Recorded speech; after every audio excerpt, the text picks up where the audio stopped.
பார்த்தீங்கன்னா அந்த சம்பவம் வந்து இந்த நெத்திலையோட சம்மந்தப்பட்டிருக்க சம்பவம். ஒரு தடவை நீங்கள் பாத்ரூம்லாம் வந்து எதில் கழுவீங்கன்னு எனக்கு தெரியாது. என்ன சாப்பிடும்போது பாத்ரூம் கழுவ வந்துட்டாங்கன்னு நினைக்காதீங்க. பாத்ரூம் வந்து ரொம்ப நாளாக எல்லோரும் வந்து தென்னந்தொடப்பத்தில் வச்சு தான் கழுவோம். ஹாய் ஃப்ரெண்ட்ஸ், எல்லாருக்கும் வெல்கம் பேக் டு மாம் 60. இப்போ பார்த்தீங்கன்னா மணி 12 மணி ஆகுது. தெரியுதா? வந்து பக்கத்தில் வேலை பார்த்துட்ருக்காங்க. அது ட்ரில்லிங் போட்டுருக்காங்க. சவுண்டு வேறு சத்தமாக கேட்குது எனக்கு. இப்போ மார்னிங் பிரேக்ஃபாஸ்ட்டு முடிச்சாச்சு. நான் அது வீடியோலாம் நான் எடுக்கலை. என்னவோ இன்றைக்கி ரொம்ப கடுப்பாக இருந்தது, நான் எடுக்கலை. இப்போ வந்து லஞ்சுக்கெலாம் செய்ய வந்துட்டேன். இப்போ தான் வந்து ஒரு பேன் போட்டிருக்கேன். இது காய்ட்டும். என்னென்ன பொருள் எடுத்து வச்சுருக்கேன் அப்படின்றத பார்த்துடலாம். இதுக்கு வந்து தேவையானது பார்த்திங்கன்னா ஒரு 3 முட்டை. எங்கேயோ சந்தில் போய் உட்காந்துக்கிச்சது. இங்கே வந்து ஒரு 3 முட்டை எடுத்து வச்சுருக்கேன். அடுத்து பார்த்திங்கன்னா இங்கே ஒரு 2 வெங்காயம் மீடியம் சைஸு, 2 மீடியம் சைஸ் தக்காளி வச்சுருக்கேன். ஒரு 2 பிடி இருக்க அளவுக்கு மூடுனா பட்டாணி. அதே மாதிரி 2 பிடி தேங்காய் வந்து துருவல் எடுத்து வச்சுருக்கேன். தேங்காயாக எடுத்தால் 2 பிடி துருவி வச்சுருக்கேன். அப்புறம் பூண்டு, ஒரு துண்டு இஞ்சி. இது வந்து அரைக்கிறதுக்கு கொஞ்சம் தக்காளி எடுத்து வச்சுருக்கேன். இது வந்து கசூரி மெத்தி, கொஞ்சம் கருவேப்பிலை, கொத்தமல்லி என்கிட்ட இல்லை, அதனால் நான் போட போகிறது இல்லை. எல்லாமே பிரியாணியே செஞ்சும் போது இது நம்ம செய்ய மாட்டோமோ, எவ்வளோ செஞ்சோம், இதை செய்ய மாட்டோமா அப்படின்னு செய்ய வேண்டியது தான். அதனால் இப்போ ஒரு பேன் போட்டாச்சு. அதில் வந்து எண்ணெய் விட்டுக்கலாம். 2 டேபிள் ஸ்பூன் அளவுக்கு ஆயில் விட்டுருக்கேன். இப்போ இதில் வந்து இதில் வந்து ஒரு சின்ன ஸ்பூனில் சோம்பு, ஒரு பட்டை, இது என்னது, இது கல்பாசி, ஒரு 3 லவங்கம், ஒரே ஒரு ஏலக்காய். அவ்வளோதான். இது வரைக்கும் நம்ம போட்டு இதை வறுத்துக்கலாம். இது கூட வந்து கொஞ்சமாக மிளகு வந்து ஒரு 1/4 ஸ்பூன், சீரகம் வந்து 1/2 ஸ்பூன். அவ்வளோதான். இது கொஞ்சம் லேசாக வறுபடட்டும். இன்றைக்கி நம்ம செய்யறது பார்த்தீங்கன்னா வறுத்து அரைச்ச மசாலா முட்டைக்கறி, எக்கறி. வறுத்து அரைச்ச மசாலா முட்டைக்கறி, எக்கறி எப்படி வேணால் வச்சுக்கோங்க. இப்போ அது கொஞ்சம் அப்படியே பொரியட்டும். இதில் நம்ம மிளகு முழுசாக போட்டிருக்கேன். பயமாக இருக்குது, வெடிச்சிட போடுங்க. இவ்வளோ வரிசா போதும், சிம்மில் போட்டிருக்கேன். இப்போ இதில் வந்து இஞ்சி, பூண்டு, இஞ்சி பூண்டு பேஸ்ட் இல்லை, அதனால் நான் இஞ்சி பூண்டெல்லாம் போட்டு வறுத்து அரைக்கிறேன். தீந்து போச்சு, இனிமேல் தான் அரைக்கணும். நான் கொஞ்சம் உஷாராக என்ன பண்ணுவோம், இதை வச்சு மூடி வச்சுருவோம். பட்டு வச்சு முகரையெல்லாம் போயிடும். அது கொஞ்சம் வறுபடட்டும். அது கூடவே நம்ம கட் பண்ணி வச்சுருக்கேன் 2 வெங்காயம். சும்மா ரஃப்பாக தான் கட் பண்ணியிருக்கேன். அதுக்கப்புறம் 2 மீடியம் சைஸ் தக்காளி. கொத்தமல்லி இருந்தால் கண்டிப்பாக நீங்கள் கடைசியாகவோ வதக்கும் போது எப்படியோ சேர்த்துக்கோங்க. நம்ம நல்லா வதக்கி விட்டு அதுக்கப்புறம் அரைச்சி தான் அந்த மசாலா பேஸ்ட்டில் தான் நம்ம பண்ண போகிறோம். இது கொஞ்சம் வித்தியாசமாக ஆல்ரெடி நான் போட்டிருக்கேன் முட்டைக்கறி எப்படின்னு. அது வேறு மாதிரி இருக்கும், இது வேறு மாதிரி. நான் எப்போ சொல்கிறேன்னா, என்னோடய டிஷ்ஷஸ் எல்லாமே பார்த்தீங்கன்னா ஒன்றுத்துக்கு ஒன்று வித்தியாசப்படும். கண்டிப்பாக நீங்கள் நல்லா கவனித்து பார்த்தீங்கன்னா தெரியும். ஏதாவது 1-2 அதில் மாற்றம் கண்டிப்பாக இருக்கும். அந்த வகையில் இன்றைக்கி வந்து இந்த மாதிரி நம்ம வறுத்து அரைச்ச மசாலா இந்த மாதிரி பண்ண போகிறோம். இது கொஞ்சம் அப்படியே மூடி வைக்கலாம். இது சீக்கிரம் வதங்கி வரதுக்கு நல்லா 1 ஸ்பூன் அளவுக்கு கல் உப்பு நான் மொத்தமாக சேர்த்துட்டேன். ஆக்சுவலாக இது பத்தாது, இன்னும் கொஞ்சம் போட வேண்டி வந்தால் வரும். நான் எப்போவே மொத்தமாக தான் போடுவேன். நீங்கள் பிகினர்ஸ்க்காக இருந்தால் நான் போடுற மாதிரி போடாதீங்க. நான் 1 ஸ்பூன் போட்டால் நீங்கள் 3/4 ஸ்பூன் போடுங்க. அதுக்கப்புறமா நீங்கள் தேவைப்பட்டால் பார்த்துட்டு போட்டோம். கொஞ்சம் வதங்கட்டும். இப்போ நான் ஓப்பன் பண்ணிட்டேன். பார்த்தீங்கன்னா தெரியும் உங்களுக்கு, நல்லாவே வதங்கியிருக்கு. பூண்டு வந்து நான் இன்றைக்கி தோலோட சேர்த்துட்டேன். பூண்டு உரிக்கல, அதனால் நீங்கள் உரிச்ச பூண்டு இருந்தால் சேர்த்துக்கோங்க, ஒன்றும் பிரச்சனை கிடையாது. இப்போ இதில் வந்து மஞ்சள் தூள், அதுக்கப்புறம் மிளகாத்தூள் வந்து 1 ஸ்பூன், தனியா பவுடர் வந்து 1 ஸ்பூனு. அதுக்கடுத்து அதுக்கு வந்து சிம்பிளில் போட்டுருங்க. மிளகாத்தூள் போட்டு ஏன்னா அது வந்து இதாகிடும், அதுக்காக தான். இதில் வந்து மட்டன் மசாலா பவுடர் 1 ஸ்பூன் அளவுக்கு சேர்த்துடும். எப்பவுமே நான் வந்து மட்டன் மசாலா போட்டு சேர்க்கணும்னு நினைக்க வேணாம். இந்த மாதிரி நம்ம கரம் மசாலா சேர்க்கும்போது இது போட்டால் ரொம்ப நல்லாயிருக்கும். இது 1 ஸ்பூனு. அதுக்கு சிம்மரில் போட்டுட்டு இதை வந்து அப்படியே லைட்டாக வதக்கி விட்டுருவோம், கருகாத மாதிரி. இப்போல்லாம் நம்ம சேர்த்தாச்சு. மிளகாத்தூள், தனியாத்தூள், மட்டன் மசாலா பவுடர் சேர்த்துருக்கோம். அவ்வளோதான்.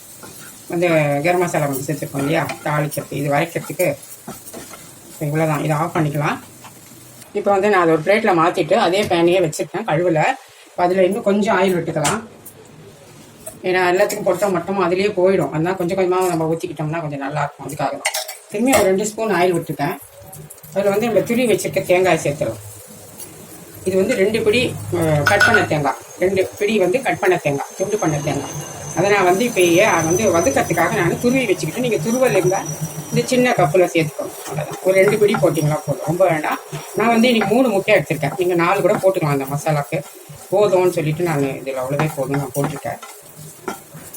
ஏன்னா எனக்கு அது சாப்பிடுவேன்னா என்ன தெரியல, அதனால தான் 3 போட்டுருக்கேன். எனக்கு வந்து வேறு ரைஸ் வச்சுருக்கேன், அதுக்கு எதாவது செய்யணும், அதை நான் செஞ்சுக்குவேன்.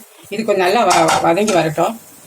இது வந்து நீங்கள் எண்ணெயில் வதக்கணுன்றது இல்லை, தேங்காய் நீங்கள் வந்து வெறுமனே ஃபஸ்ட்டு வெறும் கடாயில் வதக்கிட்டு வறுத்துட்டு நல்லா, அதுக்கப்புறமாலும் நீங்கள் வெங்காயம்லாம் வதக்குவேன். நான் ஃபஸ்ட்டு வெங்காயத்தை போட்டு வதக்கிட்டேன். அதனால் இப்போ நான் கொஞ்சம் எண்ணெய் அதே கடாயிலே போட்டுக்கேன். நீங்கள் முதல்ல வெறுமனே ட்ரையாக இருக்க கடாயிலே தேங்காய் தூளை போட்டு நல்லா வறுத்து செவக்க எடுத்துக்கோங்க. அதுக்கப்புறமா கொஞ்சம் எண்ணெய் ஊற்றி இந்த வெங்காயம், தக்காளி, அந்த இஞ்சி பூண்டு இதெல்லாம் சேர்த்து வதக்கி எடுத்துக்கோங்க. இது கொஞ்சம் இதாகுது, எப்படின்னா ஒன்று தான், நல்லா வறுத்து எடுத்துக்கலாம். நான் இதிலே பார்த்தீங்களா 2 கருவேப்பிலையும் போட்டுக்கிறேன். கொத்தமல்லி இல்லை, கருவேப்பிலை அரைச்சிட்டா நம்மளுக்கு வாசனையும் நல்லாயிருக்கும், அதே சமயம் உடம்புக்குள்ள சத்து சேரும் இல்லைங்களா. அதனால் முடிஞ்ச அளவுக்கு கருவேப்பிலை கொஞ்சம் போட்டு அரைச்சிடுற மாதிரி எதில் வேணால் பார்த்தீங்களா உடம்புக்கு டெய்லியே கொஞ்சம் ஒரு கொத்து உள்ளே போன மாதிரி இருக்கும், நல்லது. அதுக்காக தான் நல்லா வறுபட்டுருச்சு. இப்போ பார்த்தீங்களா நல்லா வறுபட்டுருச்சு. இங்கே பார்த்தீங்களா நான் சொன்ன மாதிரி வெறுமை கடாயில் வருங்க, இன்னுமே நல்லாயிருக்கும். இது ஆற வச்சுட்டு மிக்ஸி ஜாரில் சேர்த்து அரைச்சிக்க போகிறோம். ஓகேவா, அது ஆறட்டும். இப்போ வந்து மிக்ஸி ஜாரில் சேர்த்துட்டேன். இதை வந்து நம்ம நல்லா நைஸாக அரைச்சிட்டு வந்துடலாம். இப்போ அதே பேனையும் நான் வச்சுட்டேன், வாஷ் பண்ணலை. இப்போ அதுலேயே இது வந்து இன்னொரு 2 டேபிள் ஸ்பூன் ஆயில் ஊற்றிக்குவோம். மொத்தம் ஒரு 5 டேபிள் ஸ்பூன் விட்டுருப்போம். ஒரு குழிக்கரண்டி இருக்கும்னு வச்சுக்கோங்களேன், 1 1.5 குழிக்கரண்டி இருக்கும் மொத்தமாக எண்ணெய். நம்ம கொஞ்சம் கொஞ்சமாக ஊற்றி வதக்கனாலே, அதனால் கொஞ்சம் கொஞ்சமாக போச்சு. இப்போ மசாலா எல்லாம் அரைச்சிட்டு வந்துட்டேன். இந்த மாதிரி செய்யும்போது பார்த்தீங்கன்னா உங்களுக்கு அரைச்சி செய்யும்போது வதக்கிற டைமும் மிச்சம். அதாவது வந்து நம்ம எண்ணெய் பிரிஞ்சு வர வரைக்கும் வதக்கணும் இல்லையா, அதில் இந்த வேலை அதில் இருக்காது. கொஞ்சம் முன்னாடி 10 நிமிஷம் வேலை பார்த்துட்டோம்னா நமக்கு ரொம்ப சுலபம் இது. அதே மாதிரி வந்து டேஸ்ட்டும் நல்லா அட்டகாசமாக இருக்கும். அதை விட இது டேஸ்ட் ரொம்ப சூப்பராக இருக்கும். அரைச்சிட்டு வந்துட்டேன் பார்த்தீங்களா. இப்போ இதை வந்து நம்ம இப்போ அதில் தாளிப்பு லைட்டாக கொடுத்துக்கலாம். கொடுக்கணும் அவசியம் இல்லை, நம்ம பழக்க தோஷம். கொஞ்சமாக சோம்பு, ஒரு அன்னாசிப்பூ, ஒரே ஒரு பட்டை,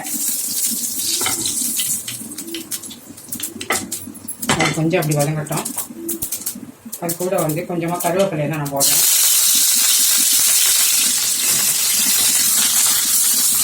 நல்லா வாசனை நல்லாயிருக்கும். அதுவும் இப்போ அரைச்சி வச்ச பேஸ்ட்டை இதில் அப்படியே ஊற்றி விட்டுறேன். இப்போ இது வந்து பார்த்தீங்கன்னா நம்ம வறுத்ததுனால ரொம்ப நேரம் எண்ணெயும் பிரிஞ்சு வரணும் அவசியமோ இல்லை. அதே சமயம் எண்ணெய் வந்து அதிகமாக பிடிக்காது. கொஞ்சமாக ஊற்றி இதில் வதக்கிட்டோம் இல்லையா, லேசாக வதக்கினாலே அது ஏற்கனவே வெந்தது, அதனால் ஒன்றும் பிரச்சனை இல்லை. இல்லைன்னா அந்த பச்சை வாசனை போகிற வரைக்கும் நம்ம வதக்கும் போது பார்த்தீங்கன்னா எண்ணெயும் அதிகமாக தான் தேவைப்படும். எல்லாத்தையும் ஊற்றிடுவேன். கொஞ்சம் வதக்கட்டும். இப்போ இதுலேயே வந்து பச்சை பட்டாணி ஒன்றும் 2 பிடி, இது ஒரு பிடி, இது ஒரு பிடி. இது போட்டாலும் போடுங்க, இல்லை விட்டாலும் விட்டுங்க. நான் சும்மா வெறுமனே ஒரு மாதிரி இருக்கே அப்படிங்கிறதுக்காக கொஞ்சம் அப்படி போட்டால் நல்லாயிருக்கும், உடம்புக்கு நல்லது. வெறும் முட்டையை சாப்பிட்றதுக்கு கொஞ்சம் பட்டாணி போட்டுக்கோங்க.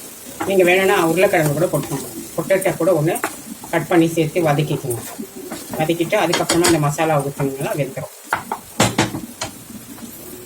இப்போ வந்து 1 நிமிஷம் வந்து வதங்கிடுச்சு. 1 நிமிஷமாக வதக்கி விட்டேன் நான். இப்போது மிக்ஸி ஜார் பண்ணிவிட்டு நல்லா ஒரு சொம்பு அளவுக்கு தண்ணி, நல்லா ஒரு 1.5 டம்ளர் இருக்கிற மாதிரி, அதாவது 1/4 லிட்டர் தண்ணி வச்சுக்கோங்களேன், ஒரு பெரிய டம்ளர் ஊற்றி விட்டேன். இது ஏன்னா கொதிச்சு நல்லா மசாலா வாசனை நல்லா கம்ப்ளீட்டாக போய் வரணும், அதுக்காக தான் ஊற்றியாச்சு. மறந்துட்டேன், இல்லை கொஞ்சம் முந்திரி சேர்த்துருந்தா இன்னும் சூப்பராக இருக்கும். நான் எப்போ பார்த்தாலும் அந்த முந்திரியை மறந்தே போகிறேன். சரி பரவாயில்ல, அது இன்னும் டேஸ்ட்டாக இருக்கும்.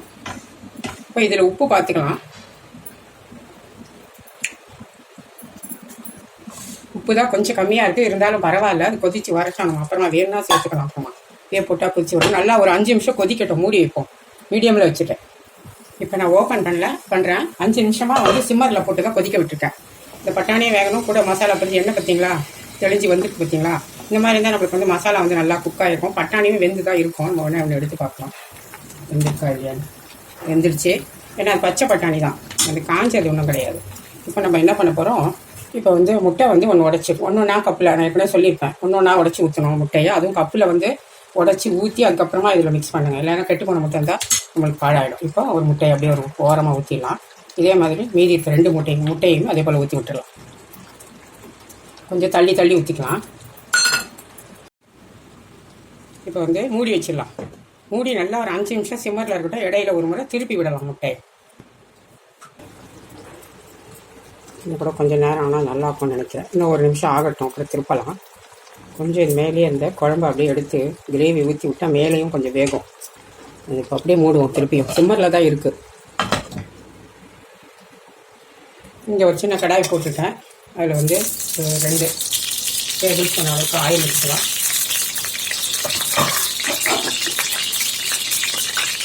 எண்ணெய் காய்ட்டும். இப்போ நான் எண்ணெய் எடுத்து வச்சுருக்கேன் பார்த்தீங்களா, காஞ்ச நெத்திலி நல்லா 2 பிடி அளவு காஞ்சல் எடுத்து கழுவி எடுத்தால் நமக்கு பாதி தான் கிடைக்கும். வாஷ் பண்ணி நல்லா சுடுதண்ணி போட்டு நல்லா வாஷ் பண்ணி எடுத்து வச்சுருக்கேன், க்ளீன் பண்ணி. அதுக்கு வந்து ஒரு வெங்காயமும் ஒரு தக்காளி எடுத்து வச்சுருக்கேன். இப்போ என்ன செய்யலாம் அப்படிங்கிறத நம்ம பார்க்கலாம். இப்போ நம்ம வந்து தாளித்து விட்டுடலாம். நெத்திலி தொக்கு தான் நம்ம இன்றைக்கி செய்கிறோம். அதுக்கு வந்து கொஞ்சம் கடுகு, வெந்தயம் கொஞ்சம், சீரகம் கொஞ்சம், வெங்காயத்தை போட்டுக்கலாம்.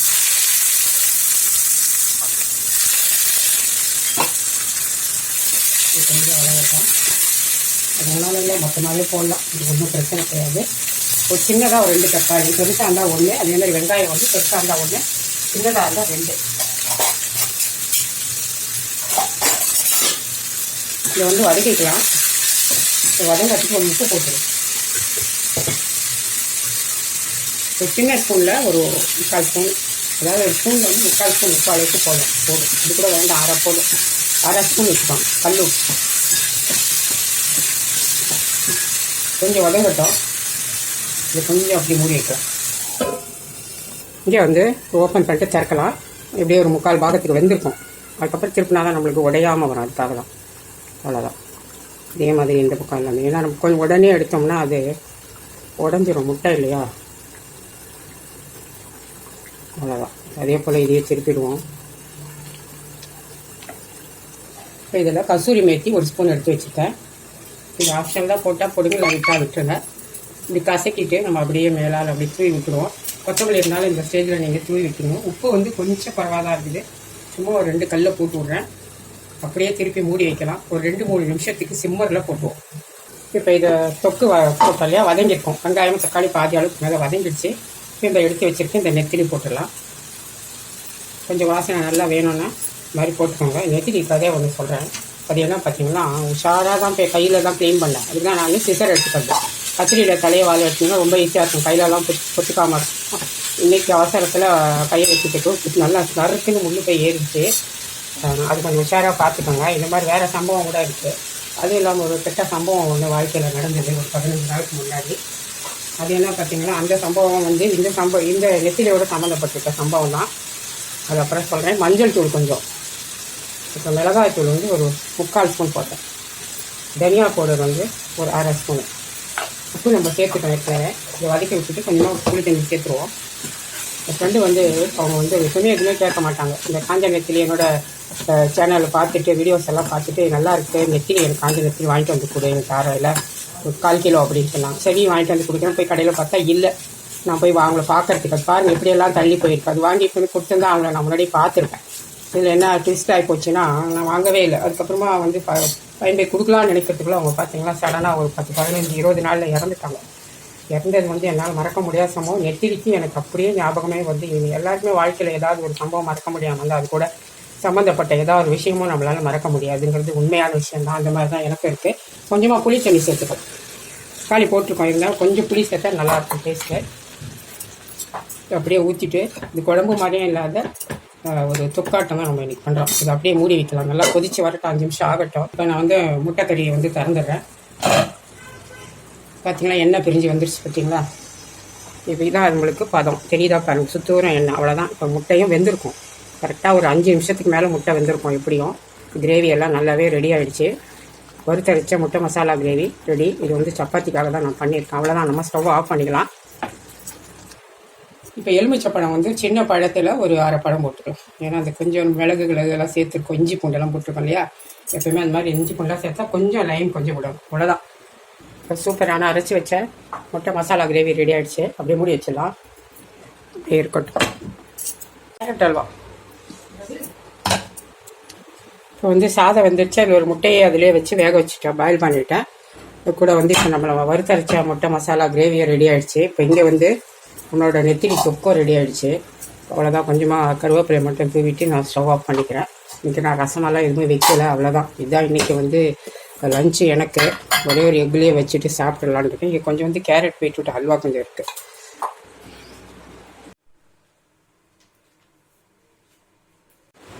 இப்போ வந்து நான் சப்பாத்தியை சுட்டுட்டேன். சப்பாத்தி வந்து திரட்டுறதெல்லாம் நான் காட்டுறதில்லை. நான் தான் நிறைய முறை சொல்லியிருக்கேன், எனக்கு யாருமே ஹெல்ப் பண்ண ஆள் கிடையாதுன்னு. இன்றைக்குமே சரியான கடுப்பு எனக்கு. கொஞ்சம் என் பொண்ணு கொஞ்சம் பிரச்சனை பண்ணிட்டாலும் அந்த கோவம் வந்துடுச்சு எனக்கு. அப்படியே உட்காந்து வந்து இப்போ தான் சப்பாத்தியை சுட்டேன். இந்த மாதிரி ஏதாவது எனக்கு சுகர் வந்து லோ ஆகிடுச்சா என்னன்னு தெரியல. அந்த மாதிரிலாம் இருந்தால் கொஞ்சம் ஏதாவது டென்ஷன் ஆகிடுச்சுன்னா அந்த மாதிரி எரிஞ்சு விழுற மாதிரி ஆகுது. நீங்கள் அந்த மாதிரிலாம் யாராவது சுகர் இருக்கவங்களுக்கு ஆகுதா அப்படின்னு சொல்லுங்கள். எனக்கு மட்டும்தான் நான் தான் கவப்படுறேன்னா என்னென்னு எனக்கு தெரியலை. இப்போ வந்து முட்டை மசாலா, வறுத்தரைச்ச முட்டை மசாலா வச்சுக்கலாம். அதை கொஞ்சம் கட் பண்ணிடலாம். கட் பண்ணி விட்டுட்டேன் முட்டை, ஏன்னா சப்பாத்தியில் வச்சு எடுத்து சாப்பிடும்போது கொஞ்சம் கஷ்டமாக இருக்கணும். கட் பண்ணி வச்சுட்டேன். இந்த கிரேவி கொஞ்சம் ஊற்றிடலாம். இது எவ்வளோ தண்ணி வச்சோம் பாருங்களேன், அப்போ கூட அது எப்படி ஆகிடுச்சு வச்சுங்களா. ஊற்றி விட்டுடலாம். சரி, மீதி இருக்கிறத சப்பாத்திக்கு சாப்பிடுவேன்னா என்னன்னு தெரியாது. நான் போதும். வந்து கொஞ்சம் கேரட் பீட்ரூட் அல்வா அவனுக்கு பிடிக்காது. நான் இவ்வளோ வைக்கல, நான் இதை எடுத்துக்கலாம். சூடு பண்ணுறதுக்காக ரைஸ் குக்கரில் வச்சுருக்கேன். இதில் பாதி வைப்பேன். எப்பவும் போல் இங்கே பாருங்கள், கப்பு முழுசு கூட கிடையாது. இந்த பவுலில் வந்து ஒரு 3/4 பவுல் வேணும்னா தான் ரெண்டாவது வந்து அந்த குறைச்ச அந்த ஒரு பவுல் கணக்குக்கு எடுப்பேன். இது வரைக்கும் போதும். இப்போ வந்து நம்மளோட நெத்திலி குழம்பு இருக்குது இல்லையா, அதை கொஞ்சம் ஊற்றிக்கலாம். இப்போ இந்த நெத்திலி தொக்கோ ஏதோ ஒன்று செஞ்சாச்சு. குழம்பு மாதிரி இல்லாத அப்படியே திக்காக இருக்கும். ஆனால் அந்த முள் வந்து அடிச்சுமா தான் கொஞ்சம் பார்த்து சாப்பிடணும். நம்ம இந்த மாதிரி தொக்கு மாதிரி செய்யும்போது போய் எங்கேயாவது குத்திக்கும். இந்த அளவுக்கு போதும். வெறும்னே முட்டை தான் வச்சுருக்கேன். முட்டையை பாயில் பண்ணி வச்சுருக்கேன். அது கூட வந்து காய் எதுவுமே எனக்கு செய்யலை. எனக்கு கடுப்பை இவ்வளோ செய்துட்டு என்னால் ரசம் வைக்கிறதுக்கு என்னால் முடியலை, கஷ்டமாக இருந்து விட்டுட்டேன். தயிர் தான் கொஞ்சம் வெள்ளரிக்காய் வச்சுன்னு இப்போ நான் சாப்பிட போகிறேன். இல்லை கொஞ்சம் அல்வா சாப்பிட போகிறேன். நான் வச்சுருக்கேன், எனக்கு என்னமோ சாப்பிடணும் போல் இருக்குது, அதனால வச்சுருக்கேன். அவ்வளோதான். வந்து சாதம் போட்டு வந்தாச்சு. என்ன சுகரு அது இது இருக்குது, நல்லா ஸ்வீட்டெல்லாம் இறக்கின்னு இருக்குன்னு நினைக்காதீங்க. பாருங்கள், பார்த்தாலே தெரியும். ஒரு 1/2 ஸ்பூனும் இல்லை, இவ்வளோதான் எடுத்துகிட்டு வந்துருக்கேன். ஜஸ்ட்டு சாப்பிடலாம் போல் வந்து. நான் செய்து பார்த்தீங்கன்னா 1 வீக் ஆகுது. பாதி வந்து ஃப்ரிட்ஜில் வச்சுருந்தேன். ஏன்னா முழுசாக வச்சா என் பொண்ணு எல்லாத்தையும் ஒரு 2 நாள் காலி பண்ணுவாள். ஏன்னா உடம்பு கெடுதில்லை, அதனால் பாதி உள்ளே வச்சுருந்தேன். இன்றைக்கி தான் வெளியே வச்சு சூடு பண்ண வச்சோம். அவ்வளோ டேஸ்ட் ஆகுது.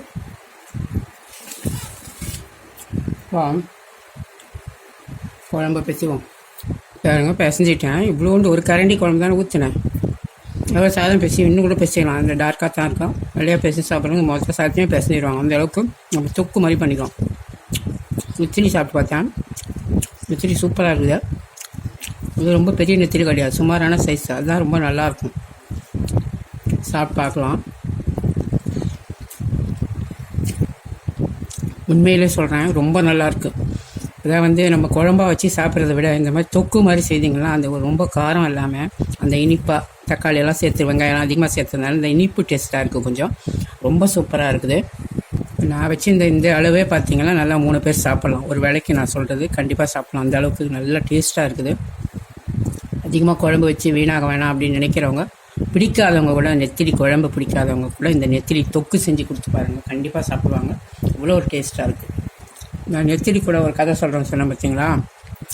என்ன சொன்னால், நெத்திலி முள் குத்திச்சு சொன்னேன். அது பெரிய விஷயம் கிடையாது, சின்ன முள் தான் அது. ஆனால் சில சமயம் பார்த்தீங்களா, அந்த சின்னதே வந்து பெருசாக நம்மளை வந்து அலக்கழிச்சு விட்டுடும். சின்ன விஷயம் தானே நம்ம வந்து கேர்லெஸ்ஸாக விட்டோம்னா. அதுக்காக தான் நான் இதை சொன்னேன்.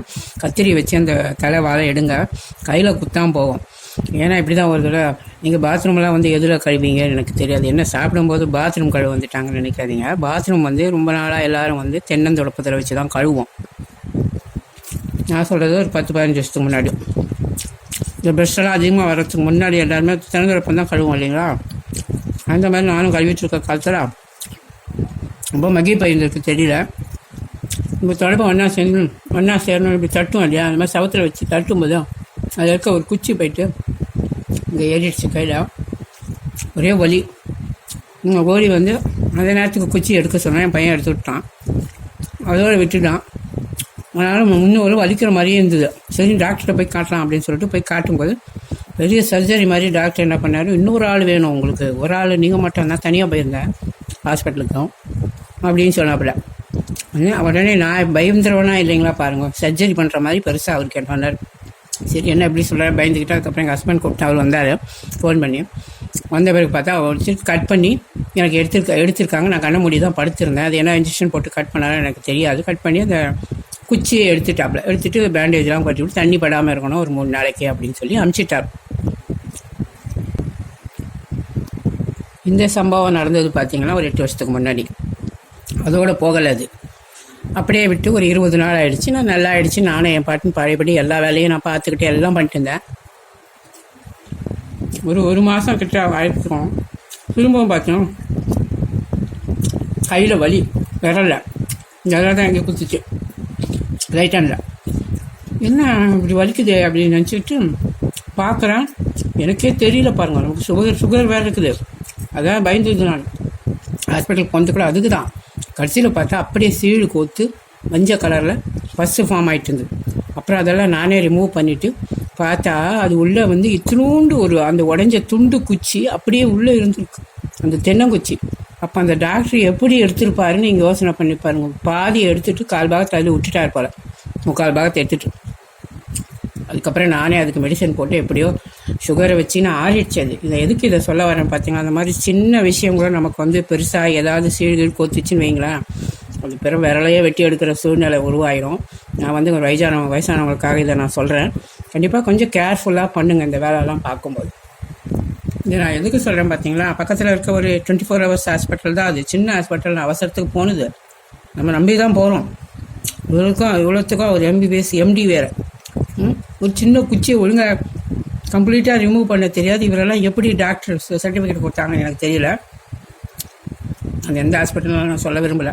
அன்றைக்கே வந்து அவங்க மேலே அந்த ஒரு நல்ல அபிப்பிராயம் வந்து கெட்டு போச்சு. ஒரு டாக்டர்னால் ஒரு மதிப்பு, மரியாதை, ஒரு நம்பிக்கை வச்சுருப்போம். அந்த நம்பிக்கை சுத்தமாக போயிடுச்சு எனக்கு. அதுலேருந்து அந்த ஹாஸ்பிட்டல் பக்கமே போகிறதில்ல. எதுக்கு சொல்ல வந்தேன் பார்த்தீங்கன்னா, அன்னைக்கு விட்டு நான் தென்னந்தோட்டத்தில் பாத்ரூம் கழுவுற வழக்கத்தை ஏதாவது ஒன்று அனுபவப்பட்டால் தானே நம்மளுக்கும் புத்தி வருது இல்லையா, அந்த மாதிரின்னு வச்சுக்கோங்களேன். அதனால் நீங்களும் பாத்ரூம் கழுவுற துடப்பத்தை பற்றியும் சொல்கிறேன். அதனால் துடப்பம் யூஸ் பண்ணியிருந்தீங்கன்னா மக்கிப்பான துடப்பம் யூஸ் பண்ணாதீங்க. முடிஞ்ச அளவுக்கு பிளாஸ்டிக்காக ப்ரெஷ்ஷை வச்சு தேயுங்க.